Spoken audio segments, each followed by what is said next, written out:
जब उसने इस्लाम के बारे में बात की तो मैंने कहा, वाह, ये तो बिल्कुल वही है जो मैं मानता हूँ। लेकिन ये भी एक मसला था, क्योंकि ये इस्लाम था, एक मुतशद्दिद और खतरनाक मजहब। ये सच नहीं हो सकता। फिर उसने मुझे एक किताब दी और जब मैंने उसे पढ़ना शुरू किया, उफ मेरे खुदा, मेरा दिल धक धक करने लगा। तो मैंने अपने दिल में कहा, प्लीज गॉड, प्लीज ये सच ना हो, कुछ भी लेकिन इस्लाम नहीं, प्लीज कुछ और सही लेकिन इस्लाम नहीं। यही सच क्यों है? सच क्यों है? मेरे अंदर 10 माह तक यही जंग जारी रही। आखिरकार एक रात मैंने कहा, मार्शल से बचने का कोई रास्ता नहीं है। और मुझे अपनी पहली नमाज याद है, और ये मेरी पूरी जिंदगी का सबसे खूबसूरत तजुर्बा था।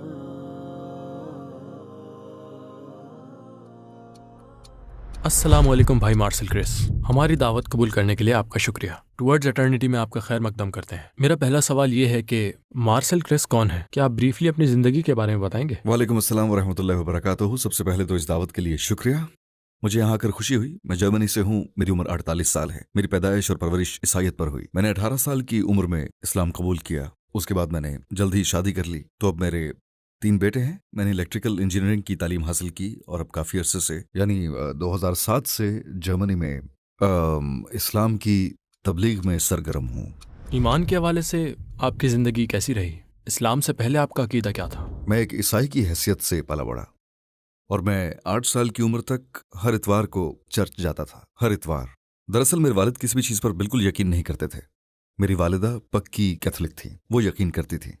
ऐसा नहीं था कि वो इतनी पाबंदी से चर्च जाया करते थे। मैं खुदा पर यकीन रखता था और नबियों के किस्सों पर भी यकीन रखता था। और ये मेरे लिए सिर्फ दास्तानें नहीं थीं। बस मैं ट्रिनिटी कॉन्सेप्ट नहीं समझ पाता था, यानी एक खुदा है, फिर खुदा का बेटा है और रूहुल कुद्स है, तो मैं इस पर कभी भी यकीन नहीं कर पाता था।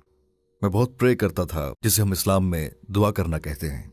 तो मैंने उस मुश्किल दौर में खुदा से दुआ की जब मुझे अपनी जाती जिंदगी और स्कूल में परेशानियों का सामना करना पड़ा, और बाद में भी जब मैं 9 उम्र था और मैं गर्लफ्रेंड भी चाहता था और मैं खुदा से दुआ करता था। अब ये अजीब लग रहा है लेकिन ऐसा ही था।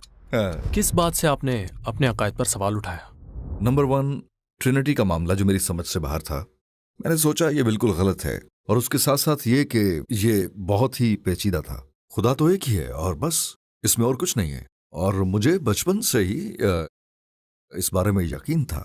और इसके अलावा मौत के बाद जिंदगी का तस्वुर भी वाज़ेह नहीं था। ये वो चीज़ है जिसमें मुझे दिलचस्पी थी और मैंने इस बारे में कुछ लोगों से भी पता करने की कोशिश की, क्योंकि मुझे जानना था कि मौत के बाद क्या होगा। मुझे बहुत तजस्सुस था, लेकिन ईसाईयत में इसका वाकई कोई वाज़ेह जवाब नहीं था। बस ये कि आप ईसाई हैं तो सब ठीक है, क्योंकि जीसस ने आपके गुनाहों की कुफारे के लिए जान दी। हाँ, बस ठीक है। फिर मौत के बाद होता क्या है? अब समझे कि मैं मर गया हूं और मुझे अपनी कब्र में डाल दिया गया है। फिर क्या? मुझे इसके बारे में बताएं। और मेरे ख्याल से इस सवाल का जवाब एक मजहब को देना चाहिए। इसे नजरअंदाज करना नामुमकिन है, क्योंकि ये बहुत ही बुनियादी सवाल है। जिंदगी का मकसद क्या है और हम कहाँ जा रहे हैं, हम यहाँ क्यों हैं? तो क्रिश्चियन साइड से मुझे कोई हकीकी जवाब नहीं मिला, तो मतलब मैंने मान लिया कि इसमें कुछ मिसिंग है। आपने इस्लाम के बारे में पहली बार कब सुना? क्या आप तासुब रखते हैं? मुझे इस्लाम के बारे में बहुत से तासुबात थे। आपके मुसलमान दोस्त थे? नहीं, 16 या 17 साल की उम्र तक तो कोई नहीं था, यूं समझ लीजिए। मेरा स्कूल में पाकिस्तान से एक दोस्त था और दरअसल वही था जिसने मुझे इस्लाम से मुतारफ करवाया।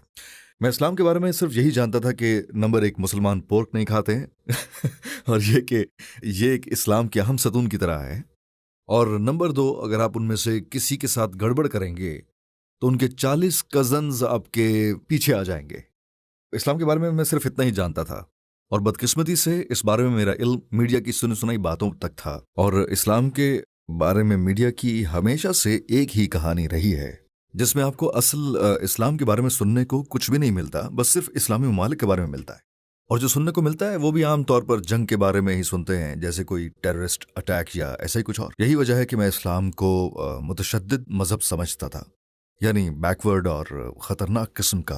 हाँ, बस मुसलमान होने से पहले मेरे जहन में इस्लाम का यही तस्वुर था। आपका इस्लामी सफर कैसे शुरू हुआ? इस्लाम की किस बात ने आपको सबसे ज्यादा मुतासिर किया? स्कूल में मेरी मुलाकात एक पाकिस्तानी दोस्त से हुई।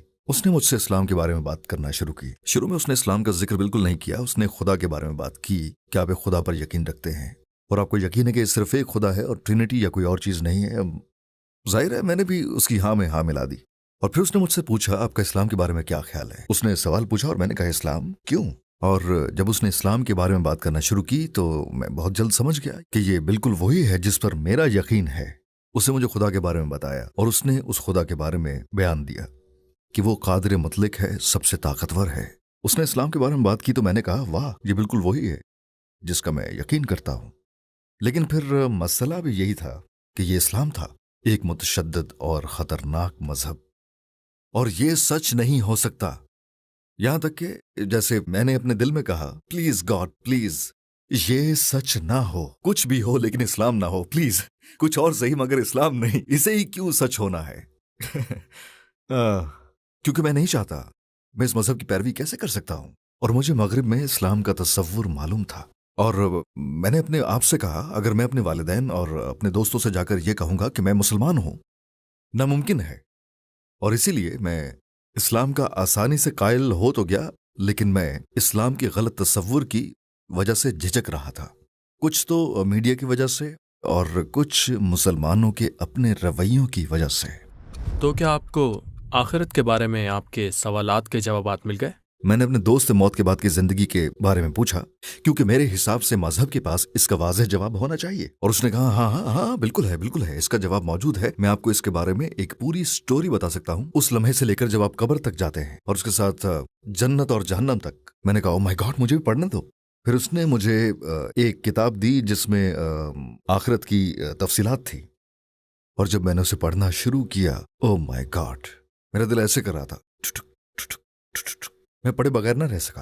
मैं बस पढ़ता चला गया और जो कुछ भी मैंने पढ़ा मेरे तखय्युल से बालातर था। क्या आप हॉलीवुड की ये कहानी जानते हैं जब कोई शहाब साकिब जमीन से टकराता है, उस तरह की कोई चीज। इसका उससे कोई लेना देना नहीं है। ये तो तबाही थी मुकम्मल कायनात की और तमाम इंसानों की और फिर उनके जी उठने की, और वो अपने खुदा के सामने जमा हो जाते हैं और फिर उनका हिसाब किताब लिया जाता है और फिर जहन्नम और जन्नत की तफसील। और मैंने कहा my God, oh my God.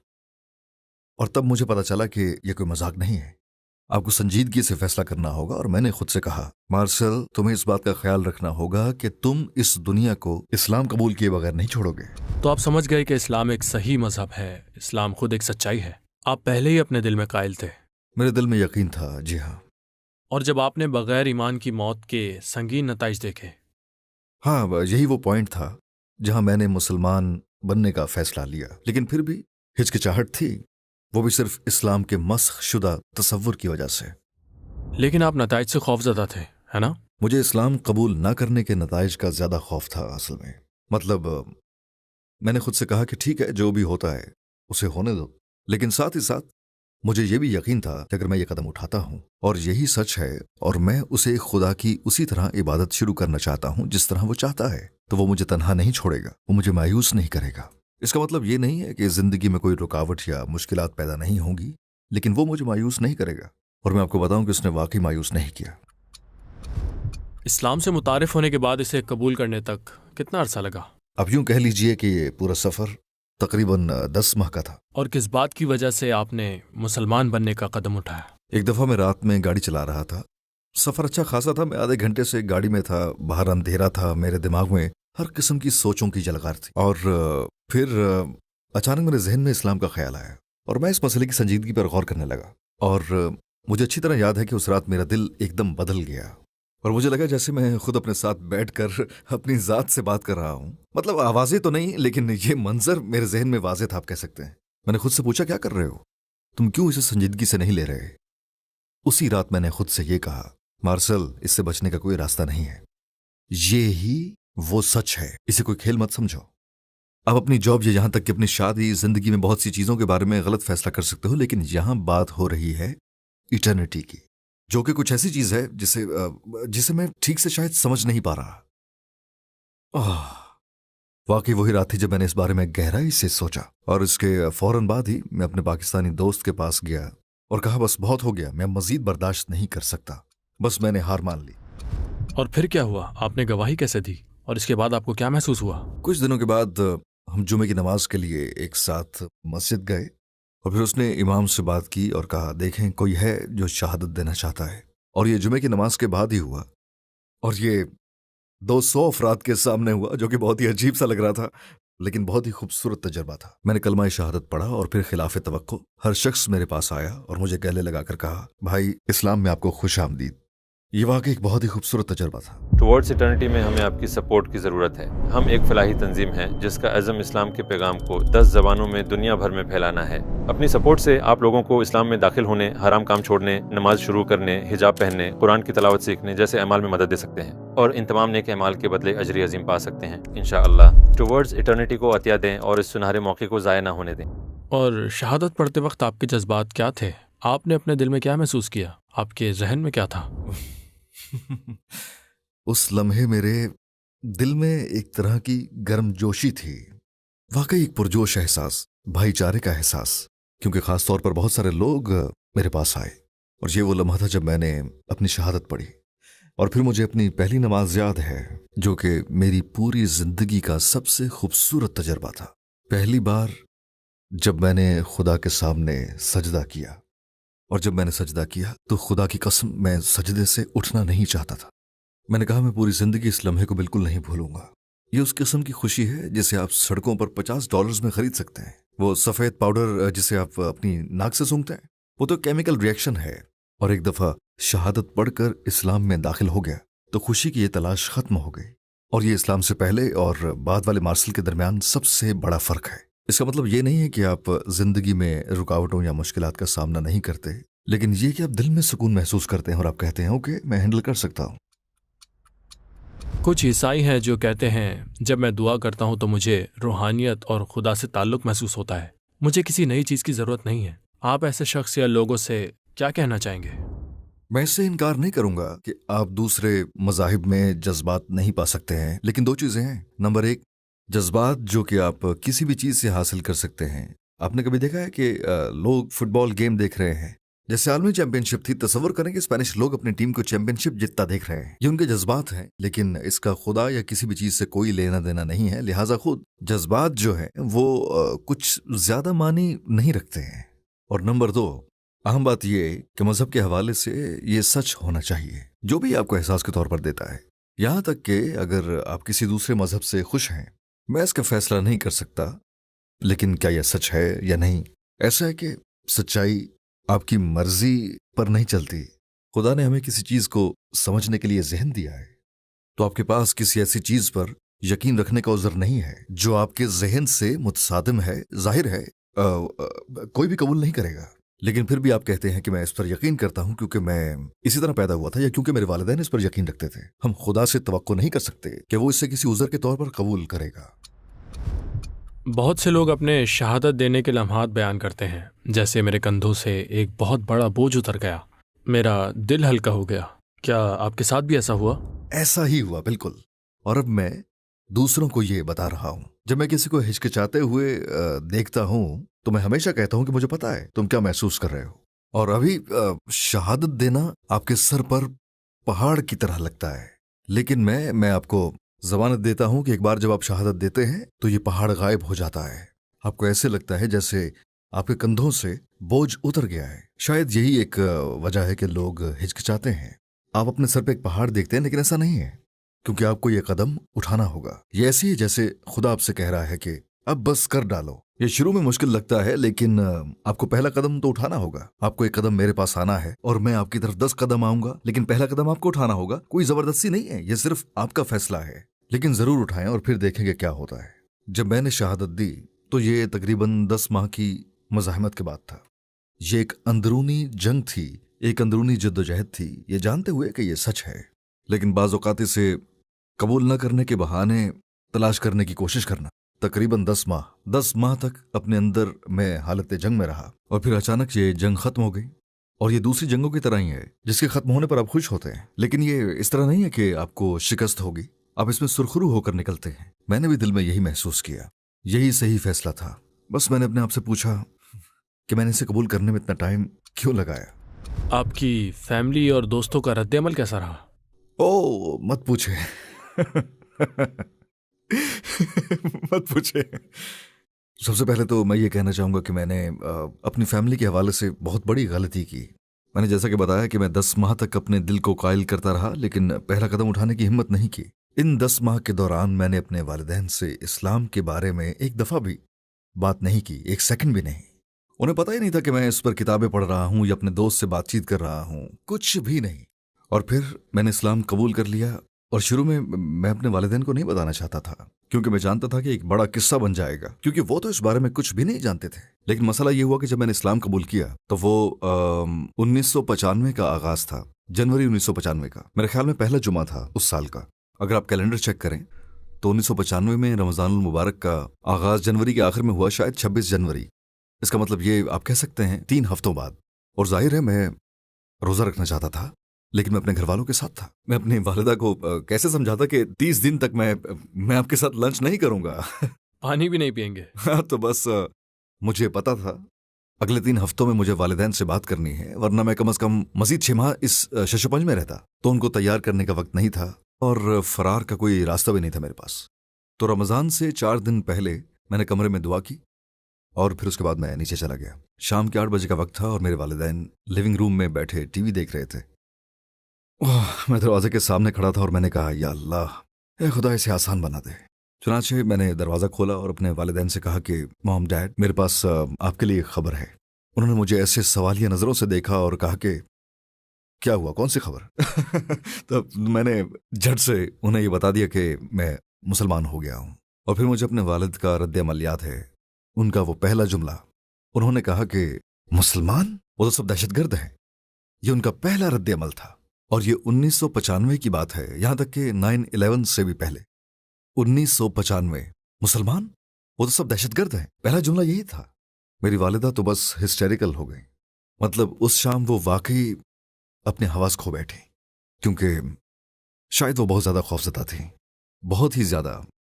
बल्कि मेरे मामू ने बरसों बाद फिर मुझे बताया कि मेरी वालिदा ने उस रात उन्हें फोन किया था। सिर्फ वो अपने भाई से बात करना चाहती थी। और मामू ने बताया मुझे कि रात का वक्त था, 10 या 11 बजे का। उन्होंने फोन उठाया और उन्होंने मेरी माँ की आवाज सुनी।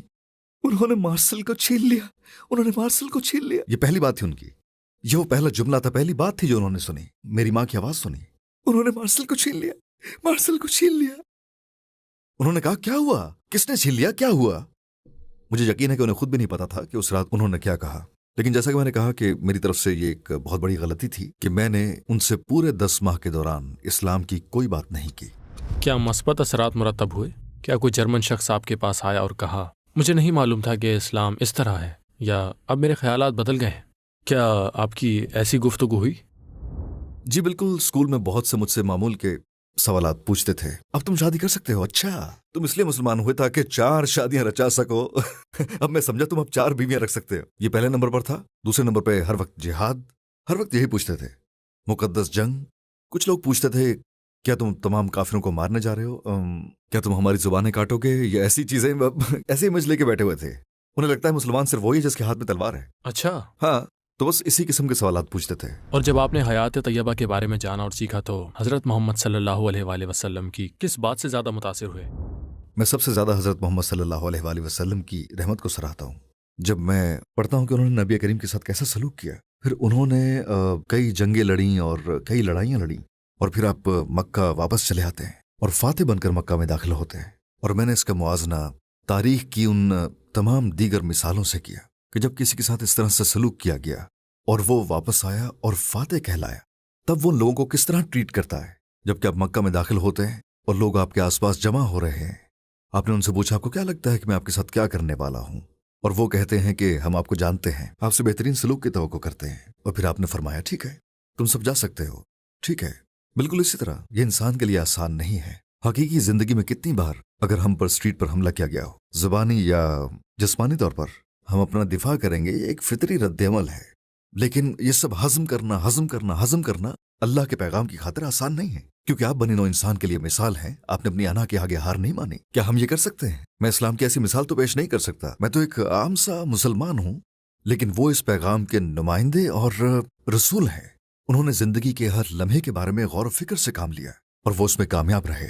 उन्होंने अपनी अना को कंट्रोल किया। यहां तक कि जब आपने जंग लड़ी तो वो भी अना की खातिर नहीं लड़ी। ये इसलिए नहीं था कि मैं इंतकामी कार्रवाई करना चाहता हूं या कुछ और, लेकिन ये उस पैगाम की खातिर था। मैं आप सल्लल्लाहु अलैहि वसल्लम की सिफ्त का मद्दा हूं। यही।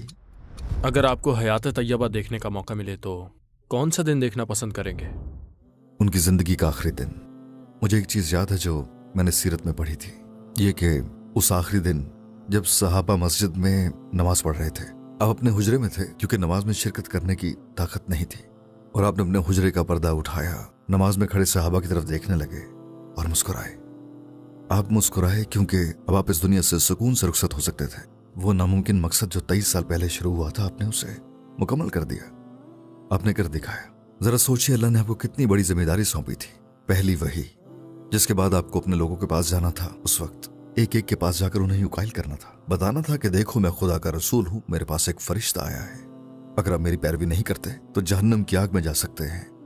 कितना अजीबोगरीब लगता है। जरा सोचिए कि आपको अपने पड़ोसी को यह बताना है, वो आपको दीवाना समझेगा जैसे मक्का के लोगों ने समझा। ये क्रेजी स्टोरी है। ऐसी अगर आप इसे खास जाविये से देखें तो ये वाकई एक क्रेजी स्टोरी है। और भी बहुत सारी रुकावटें थी अपनी जिंदगी के बहुत सारे लम्हात में। उन्होंने सोचा होगा कि अब मैं क्या करूं।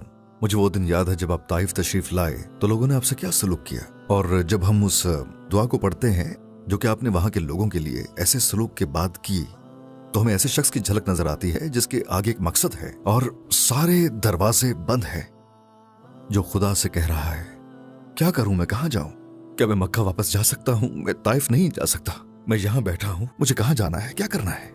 और इस तरह के आपकी जिंदगी में बेशुमार वाकयात हैं। अब आखिरी दिन की बात करते हैं। अब अपने साथियों को नमाज में खड़ा देख रहे हैं। मकसद पूरा हो चुका, मकसद पूरा हो चुका था। आप मुस्कुराए। क्या आपके इर्द गिर्द आपसे इंस्पायर होकर कोई मुसलमान हुआ है? सिर्फ मेरी बीवी। मैंने इस्लाम कबूल किया और चंद माह बाद उसने भी मुझे फॉलो किया और फिर हमने शादी की। यही वजह थी कि मेरी शादी बहुत कम उम्री में हो गई। जब आपने सुना कि वो मुसलमान बनने के लिए तैयार है तो उन एहसासात की वजाहत करें। हमेशा मैंने इसकी ख्वाहिश की थी। वो वही थी जिसके साथ मैं अपनी फैमिली बनाना चाहता था। जाहिर है मुसलमान औरत के साथ मैं घर बसाना चाहता था। तो मेरी यही ख्वाहिश थी कि वो इस्लाम कबूल करे और मैंने बहुत दुआ की उसके लिए। मुझे वैसी तवक्को नहीं थी कि वो मुसलमान हो जाएगी, लेकिन आखिरकार जैसा कि मैंने कहा ये एक संजीदा मसला है। ये इस बात पर मुनहसिर है कि आप इसे संजीदगी से लेने के लिए तैयार हैं। हम बात कर रहे हैं इटर्निटी के बारे में। मैंने कभी कभी लोगों को यही मिसाल दी कि आखिर किस चीज के बारे में ज्यादा फिक्र करनी चाहिए, 80 साल के मुस्तकबिल की या 80 अरब साल के मुस्तकबिल की। और इससे लोग गौर करते हैं। हाँ, हमारे पास शायद 80 या 90 साल हैं, शायद 50, हम नहीं जानते, लेकिन ये बहुत ही महदूद है। उसके बाद अब्दियत शुरू होती है। ये जिंदगी की सबसे संजीदा बात है। मुझे इसका एहसास हुआ और उसे भी एहसास हुआ। तो उन्होंने कैसे आकर आपको बताया? क्या आप हमें बता सकते हैं? हम अपने पाकिस्तानी दोस्त की तरफ गए। उस वक्त वो एक तालिब इल्म था। मैंने अचानक उसे देखा। आपने नोटिस किया होगा कि जब किसी को कोई अहम ऐलान करना होता है, उसी तरह से वो भी ऐसे ही नर्वस सी खड़ी थी, बैठ नहीं रही थी। मैं और मेरे दोस्त वहीं बैठे हुए थे और वो दरवाजे पर खड़ी थी और ये कहा, ओके अब आगे क्या होगा। और फिर वो मुस्कुराई और कहा कि आज मैं यहाँ आपको इन्फॉर्म करने आई हूँ कि मैं मुसलमान बनना चाहती हूँ। मैं और मेरे दोस्त एक दूसरे को देखने लगे और मैंने कहा, उफ वाह। ये वो लम्हा था जब उसने कलमा शहादत पढ़ा, वहाँ हम दोनों के बिल्कुल सामने। और ये वाकई जिंदगी के सबसे ज्यादा खुशगवार लम्हात में से एक था। मुसलमान बनने के बाद सबसे बड़े किस चैलेंज का सामना करना पड़ा? सबसे बड़ा चैलेंज मुसलमान बनने के बाद दरअसल खुद को एक बिल्कुल अलग ही कल्चर का आदी बनाना था। मैं मस्जिद में था जहां मैंने नमाज में शिरकत की। वो मस्जिद तकरीबन 2,80,000 लोगों के शहर में वाक़ थी और मेरे ख्याल में वहाँ 3-4 और भी जर्मन कॉन्वर्ट्स थे। और वहाँ मुझे वाकई उस वक्त अपना अजनबी लगा। हाँ, ऐसा है, ये कभी कभी मुश्किल लगता है। आपने अपने इस एहसास पर किस तरह काबू पाया और किस तरह मैनेज किया? एक चीज थी जिसने इसे आसान बना दिया। इस्लामी कल्चर की एक चीज मुझे वाकई बहुत पसंद है और वो है सभी भाइयों को खुशामदीद कहना। जब मैं मस्जिद आया और भाइयों ने सुना कि मैं मुसलमान हूं तो हर एक ने मदद करने की कोशिश की। अगर आपका कोई सवाल है तो आ जाओ, मेरे साथ बैठो, और अगर आप मेरे घर पर जाना चाहते हो, सोना चाहते हो तो खुशामदीद। मतलब ये कि एक जर्मन के लिए ये गैर मामूली बात है। यूं कहने के वो बहुत सखी लोग थे और ये एक आसानी पैदा करने वाला खुश आइंद कल्चर था। बहुत से लोग समझते हैं कि उन्हें मुसलमान बनने के लिए एक अरबी बनना पड़ेगा, अपना नाम और सारा कल्चर तब्दील करना होगा। क्या आपको भी ये खदशात थे और आपने इन चीज़ों पर कैसे काबू पा लिया? दरअसल मैं भी इसी तासुर में था कि जब आप मुसलमान बन जाते हैं तो आप भी अरब बन जाते हैं। आप ये कहते तो नहीं है, लेकिन ये आपके अंदर का एहसास होता है। आपको लगता है कि आपको अपना पहनावा बदलना होगा, आपको अपना नाम बदलना होगा। और यहाँ तक कि बहुत से लोग कहते हैं उस दिन से लेकर अब तक ये सबसे ज्यादा पूछा जाने वाला सवाल है, आपका इस्लामी नाम क्या है? मैं कहता हूँ मार्शल। नहीं नहीं नहीं नहीं नहीं, इस्लामी नाम मार्शल है। ओह नहीं, अभी तक नाम नहीं बदला। ये बहुत ही अजीब बात है। वैसे भी इसके अलावा ये इस्लाम के बारे में एक गलत सा इमेज देता है, क्योंकि दरअसल इस्लाम जब फैला तो इसने मुख्तलिफ सकाफतों को कबूल किया, सिवाय उन हिस्सों के जिसकी हमारे मजहब में इजाजत नहीं है। मिसाल के तौर पर यह फैला जहाँ के कल्चर में शराब पीना मामूल था। जाहिर है शराब पीना कबूल नहीं किया जा सकता, लेकिन इसके अलावा जिस तरह से वो खाते हैं, जिस तरह से लिबास पहनते हैं, अगर इस्लाम की हदूद में है तो काबिल कबूल है और खुशाइंद है। बसूरत दीगर इस्लाम इस तरह हरगिज न फैलता। जरा सोचें, आप अरब की सहरा की सकाफत को पूरी दुनिया में फैलाने की कोशिश करते हैं, और मुझे लगता है कि ये ख़ास तौर पर मगरिब में एक रुकावट होती अगर आप लोगों को ये तासुर देते हैं कि आप अपने कल्चर को बदल कर ही इस मजहब को अपना सकते हैं। तो नहीं, ऐसा नहीं है। मैं अपने वालिद के बारे में सोच रहा था। मेरे वालिद की उम्र अब 74 साल है। वो कभी कबूल नहीं करेंगे अरब कल्चर को, लेकिन वो उस अकीदे को कबूल कर सकते हैं कि एक खुदा और सिर्फ उसी की इबादत करनी है, और बस यही काफ़ी है। हम लोगों को अरबी या तुर्की या कुछ और नहीं बनाना चाहते। हम उम्मीद करते हैं कि वो मुसलमान बने। क्या आपको किसी गैर मामूली वाक़ये का तजुर्बा हुआ जब आपको लगा कि आपका अल्लाह के साथ खुसूसी ताल्लुक है? ये वाकई गैर मामूली लम्हात में से एक था जब मैंने पहला उम्रा किया 1997 के आखिर में। उम्रा जिसे आप काबे की ज़ियारत कहते हैं। मक्का में? जी, मक्का। हम मक्का जाते हैं और अल्लाह के घर में दाखिल होते हैं। कभी कभी आपकी ज़िंदगी में ऐसे लम्हात आते हैं, हमें यकीन है कि खुदा की हमारी मुकम्मल ज़िंदगी पर निगाह है, लेकिन कभी आपके पास ऐसे लम्हात होते हैं जहां आपको लगता है कि वो आपका हाथ थाम कर आपको आपकी ज़िंदगी में एक बहुत ही खुसूसी तजर्बे से रोशनास करने के लिए रहनुमाई कर रहा है। और जब मैं पहली बार मक्का गया, उफ, मैं वो कभी नहीं भूलूंगा। क्या आप काबे को देखकर आपदीदा हुए या आपको कैसा लगा? मक्का का पहला सफर वो चीज थी जो मैं बयान नहीं कर सकता। सारा वक्त रोता रहा मैं वहां। सिर्फ कभी कभी मैंने आंसू रोकने की कोशिश की। मैं उस वक्त वहां दुआ करना चाहता था या कुछ और करना चाहता था, लेकिन मैं रोता रहा सारा वक्त। जब मैं पहले सफर के दौरान मक्का में था, मैंने 5 बार उम्रा किया, बस आया और गया। मुझे लग रहा था कि ये काफी नहीं है। बस मैंने टैक्सी ली और मैंने ये सब खुद ही किया। ये मेरा मक्का का पहला सफर था और मेरे पास सिर्फ एक किताबचा था, मतलब ये कि चेक करने के लिए क्या करना है। मैं वहां उस लम्हे से बहुत लुत्फानंदोज हुआ। हाँ, मैं कभी नहीं भूलूंगा, खास तौर पर मक्का में जैसे ये सफर खत्म हुआ। ये पूरा सफर बहुत खूबसूरत था। अब मुझे जब भी याद आता है, कुछ लम्हात ऐसे होते हैं जब आप खुद को उड़ता हुआ महसूस करते हैं। और फिर मैं एक बात समझ गया। मैं ये बात समझ गया कि इस्लाम में रोजाना 5 नमाजों का हुक्म क्यों है। हम कभी कभी सोचते हैं कि खुदा को हमारी नमाजों की क्या जरूरत है, उसे आपकी नमाजों की जरूरत नहीं है। लेकिन अगर आप नमाज नहीं पढ़ेंगे तो आप अपनी रूह को भूखा मार देंगे। यहां आपकी रूह भी है और उसे आपके जिस्म की तरह जिंदा रहने के लिए खुराक की जरूरत है। लेकिन ये खुराक कोई गोश्त, जूस या पानी वगैरह नहीं है। असल में इसे कुछ और चाहिए। इसे खुदा से ताल्लुक की जरूरत है। और रोजाना 5 नमाजें ये आपकी रूह की खुराक है। और अगर आप ऐसा नहीं करते तो रूह भूख से मर जाएगी। और उन लम्हों में मैंने यही महसूस किया, खासतौर पर जब मैं मक्का में था। ऐसा जैसे आपको फरिश्तों की मौजूदगी महसूस होती है, और यही कुछ मैंने मक्का में महसूस किया। और उसी सरजमीन पर कदम रखना कैसा लगा जहां कभी नबी सल्लल्लाहु अलैहि वसल्लम ने कदम रखा? देखें, कभी कभी आपको ऐसा महसूस होता है जैसे हजरत मोहम्मद सल्लल्लाहु अलैहि वसल्लम आपके चारों तरफ हैं। आप उन छोटी छोटी पहाड़ियों को देखते हैं, सफ़ा और मरवा को देखते हैं। जहां हम मक्का में होते हैं तो वहां जाते हैं, आपको वो लम्हा याद आता है कि जब हमारे आका लोगों से इस्लाम मुतारफ करवा रहे थे और लोगों ने उस पर क्या रद्दमल जाहिर किया। ये ऐसा ही है जैसे आप इस्लामी तारीख में जिंदा हो जाएं।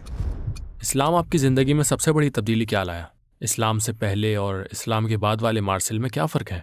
बड़ी सीधी सी बात है। आपके दिल में सुकून और मिठास आ जाती है जब आप अपना मकसद जान लेते हैं। और सबसे बड़ी तब्दीली यही है। आखिर में अगर आपको दुनिया के तमाम गैर मुस्लिमों से बात करने का मौका मिले तो आप उनसे क्या कहना चाहेंगे, अगर आपको कुछ वक्त मिले? इस दुनिया के तमाम गैर मुस्लिमों से कुछ कहने के लिए मैं कुरान की एक आयत का हवाला देना चाहूंगा। तो क्या तुम ये समझते हो कि हमने तुम्हें बेकार बनाया और तुम हमारी तरफ लौटाए नहीं जाओगे? अगर आप सिर्फ अपनी जात में झांकें तो आपको ये मालूम हो जाएगा कि खुदा एक है, और जिसने ये पूरी कायनात बस यूं ही नहीं बना दी, बल्कि कोई ना कोई वजह है इसके पीछे। जाओ और वो वजह तलाश करो कि इस कायनात के पीछे क्या राज है। भाई मार्शल क्रिस, आपके मुखलिस जवाबात के लिए आपका बहुत बहुत शुक्रिया। अल्लाह आपको महफूज रखे और आखिरी सांस तक आपको इस्लाम पर कायम रखे। हम सबको मुझे शुक्रिया अदा करना है इतने अच्छे इंटरव्यू के लिए, और मुस्तकबिल में फिर आपसे मिलने की उम्मीद करता हूँ इंशाल्लाह। जरूर। हाँ। अस्सलाम वालेकुम। वालेकुम अस्सलाम व रहमतुल्लाहि व बरकातुहू।